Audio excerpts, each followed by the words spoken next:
నేను రవాణా శాఖ మంత్రిని. తెలంగాణలో ఆటో కార్మికులు సమ్మెకు పిలిపించారు.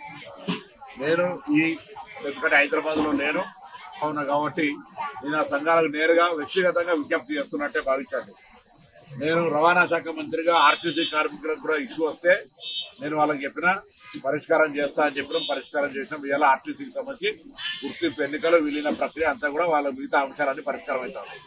ఆటో కార్మికులకు సంబంధించి కూడా వాళ్ళు న్యాయమైన కోరికలు కోరుతారు. 2012 నుంచి మీటర్ ఛార్జీలు పెంచలేదని తప్పకుండా దానికి ఒక కమిటీ వేసి ఆ ఆటో ఛార్జీలు పెంచడానికి సంబంధించినటువంటి కమిటీ నివేదికకు అనుగుణంగా మీ ప్రతినిధులు వెళ్లి వాళ్ళను కలిసి మీ యొక్క ఏవైతే అంశాలు ఉన్నాయో డీజిల్ రేటు పెరిగినా వాహనం రేటు పెరిగినా అటువంటి అన్ని అంశాలను వివరించండి. లేబర్ శాఖ అదేవిధంగా రెవెన్యూ శాఖకు సంబంధించినటువంటి వాళ్ళతో అందరితో కలిపి ఒక కమిటీ వేస్తాం.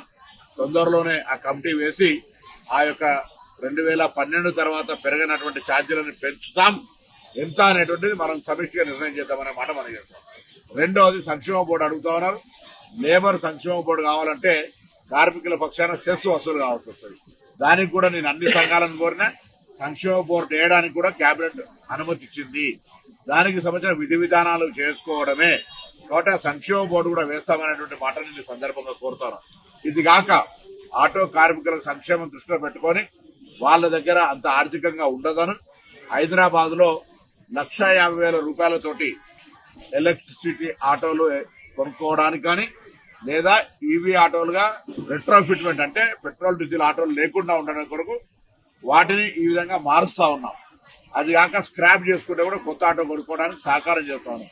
ఆ విధంగా హైదరాబాద్ లో ఎక్కడ కూడా డీజిల్ పెట్రోల్ గ్యాస్ ఆటోలు ఉండొద్దని ఈవీకి కన్వర్ట్ చేసుకోవడానికి వాళ్ళ దగ్గర ఆర్థిక స్తోమత ఉండదని 1,50,000 రూపాయలు ఇస్తున్నాం. కాబట్టి దయచేసి ఎక్కడైనా సరే ఆటో కార్మికుల సంక్షేమానికి ప్రభుత్వం కట్టుబడింది. మేము ఎన్నికల్లో చెప్పిన వాగ్దానం ప్రకారంగా మీరు 12,000 రూపాయలకు సంబంధించి గ్రామీణ ప్రాంతాల వాళ్ళకు కూడా ఏ విధంగా చేయగలుగుతాం. ఆర్థిక ఇబ్బంది ఉన్నది.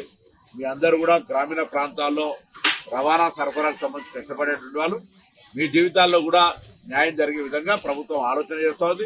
ఏ విధంగా చేయాలి, మీకు ఏ విధంగా లాభం చేయాలనే ఆలోచన కొద్ది తప్పకుండా మేము ఈ సందర్భంగా మనవి చేస్తూ హైదరాబాద్ లో 1,00,000 ఇళ్లు కడతా ఉన్నాం.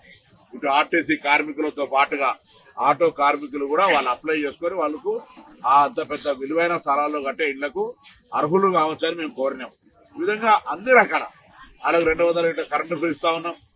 ఉచిత బస్సు సౌకర్యం కలిగేస్తా ఉన్నాం. వాళ్ళ కుటుంబ సభ్యులు పోయేది అట్లా రకరకాలుగా సంక్షేమ కార్యక్రమాలు రేషన్ కార్డులు ఇస్తా ఉన్నాం. సన్నబియ్యం ఇస్తా ఉన్నాం. ఇన్ని కార్యక్రమాలు జరుగుతూ ఉన్నాయి. కాబట్టి ఇటువంటి అంశంలో కూడా మీ పట్ల ప్రభుత్వం వివక్ష లేదు.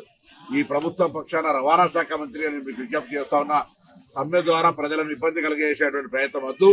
మీరు తప్పకుండా మీకు కావలసినటువంటి రెట్రోఫిట్ ఏదైతే ఎలక్ట్రికల్ ఆటోలు చేయడానికో 1,50,000 ప్రతి ఆటోకు మా ప్రభుత్వం సహకారం చేస్తా ఉంది. అదేవిధంగా 2012 తర్వాత పెరిగినటువంటి రేట్లను పెంచడానికి కమిటీ వేసి పెంచుతాం. ఎంత అనేది మనందరం కూడా కలిసి నిర్ణయం తీసుకుందాం. దాంతో పాటుగా సంక్షేమ బోర్డు కూడా ఏర్పాటు చేస్తాం. దానికి కూడా విధి విధానాలు నిర్ణయం చేసుకుందాం అనే మాట ఈ సందర్భంగా నేను హైదరాబాద్ లేని ఇక్కడి నుంచే మీ అందరికీ విజ్ఞాపన చేస్తా ఉన్నా. దయచేసి సమ్మె అనేటువంటిది సమస్యకు పరిష్కారం కాదు. ప్రభుత్వం సానుకూలంగా ఉంది. నా మాటను విజ్ఞప్తి తీసుకొని అధికారికంగా ఇట్లా పూర్తిగా డైరెక్ట్ గా నేను రికార్డులో చెప్తా ఉన్నా. కాబట్టి నాది ఇదే విజ్ఞాపనగా తీసుకొని సమ్మెను నివారించమని ఈ సందర్భంగా కోరుతా ఉన్నా.